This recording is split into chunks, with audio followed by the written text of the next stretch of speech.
গাছে বেল পাকিলে তাতে কাকের কি, কথাটার মানে হয়েছে এটা যে গাছে তো আম ধরেছে কিন্তু এই আম কি মাখা খাওয়া যাবে?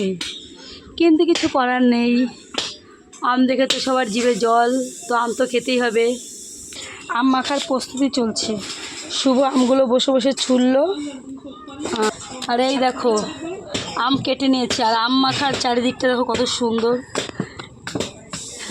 এই আম মাখায় লঙ্কা না দিলে খাওয়া যায়? বোকা ছেলে মানুষ। আর দেখো কীভাবে লঙ্কা গুলছে, আম মাখা করবে।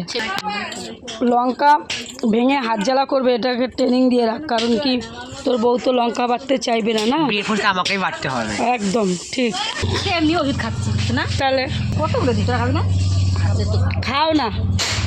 খাইতে পারবে না ঠিক মতো। কেমন হয়েছে মাখা, কেমন হয়েছে? ভালো হয়েছে, কিন্তু জাল লাগতো করো। আম মাখা খাওয়ার প্রস্তুতি চলছে। কি টক বৌদি, টক কেমন? ও বৌদি বসো।